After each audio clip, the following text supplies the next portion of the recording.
양이 절대로 늘지도 줄지도 않거든요. 계속 물은 순환해서 쓰는 거기 때문에 그 물의 양을 우리가 더더군다나 깨끗하게 쓰려면 해양 배출을 금지를 해야죠. 왜냐하면 바다에서 증발하는 양이 보통 다 하늘로 올라가고 거기서 떨어지고 강으로 흘러가고 또 뭐 땅으로 흡수가 돼가지고 지하수가 되고 하는 물의 순환 과정이 계속 반복되는 거기 때문에 해양 배출을 금지해야 된다. 그래서 거기에 관련된 협약 같은 것들이 런던 협약이다. 이렇게 봐주시면 되고 29페이지 하단에는 제가 지금 여기 정리해 놓은 게 맞는 설명인가를 이제 정보를 놔둔 거죠. 2016년도 자료라고 되어 있는데요.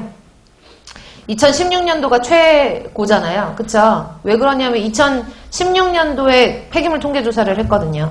그러면 1호부터 다음 자료는 2021년 자료가 나오겠죠. 그쵸? 그래서 지금 현재 나와 있는 자료 중에서는 가장 최신 자료를 넣어놨으니까 참고하시고 이런 것들 그냥 하다못해 네이버 같은데 검색창에 폐기물 통계조사, 전국 폐기물 통계조사만 쳐도 쉽게 다운받아서 보실 수 있거든요. 그러니까 확인을 해보고 싶으신 분들은 확인해 보시고요.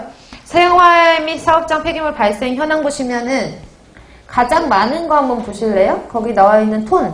하루에 몇 톤 나오냐 그거 말하는 거예요. 누가 제일 많이 나와요?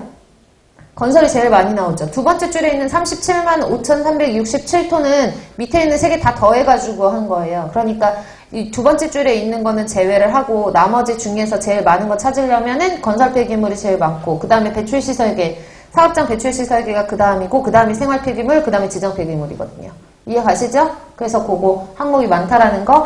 그 다음에 하단에 보시면은 폐기물 발생량 변화 추이라고 해가지고 제일 맨 위에 있는 거는 그냥 합계치고요. 동그라미, 세모, 네모라고 되어 있는 동그라미가 건설 폐기물로 제일 많고 세모는 사업장 배출시설계 폐기물, 네모는 생활 폐기물이에요. 그래서 생활 폐기물의 양은 되게 등락폭이 그렇게 크지 않아요. 변동폭이 크지 않은 상태이고 건설 폐기물이나 사업장 배출시설계 폐기물도 마찬가지지만 2012년부터 사업장 배출시설계 폐기물은 꾸준히 증가하고 있는 추세를 말하는 거고 그 다음에 건설 폐기물 같은 경우에는 건설 경기가 안 좋았던 2013년을 좀 제외를 하고는 계속적으로 증가하는 추세에 있다라고 보시면 돼요. 아셨죠? 그래서 앞에 있는 내용들을 그냥 약간의 데이터를 가지고 정확하게 보실 수 있게끔 데이터만 넣어놓은 거니까 참고하시고요. 30페이지로 넘어가시면은 폐기물의 성상이라고 나왔는데 이것도 마찬가지로 상식적인 부분에서 보시면 돼요.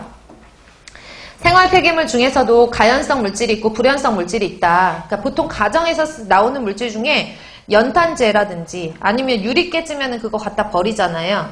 그래서 유리나 아니면 집에서 머그컵 같은 거, 컵 같은 거, 그릇 같은 거 저희 집에 엄청 잘 깨지거든요. 제 손가락이 뭔가 이상한가 봐. 그러면 그런 거를 깨지면 그거 어떻게 버리냐면 그런 유리나 도자기만 넣는 불연소되는, 그러니까 불연재라고 하죠. 타지 않는 물질만 담는 봉투를 따로 팔아요. 그래서 거기에다가 넣어가지고 버려야 된대요. 그게 지자체마다 좀 차이는 있지만 어쨌든 간 이런 유리라든지 도자기라든지 뭐 이런 컵류 같은 것들은 타지 않는 것들 있잖아요. 연탄재 이런 것들도. 그래서 그런 것들은 불연성 물질이라고 보는 거고 그 외에 이제 종이라든지 가정에서 나오는 플라스틱이라든지 음식물이라든지 이런 것들은 다 타는 물질이니까 가연성 물질이라고 보는 거죠.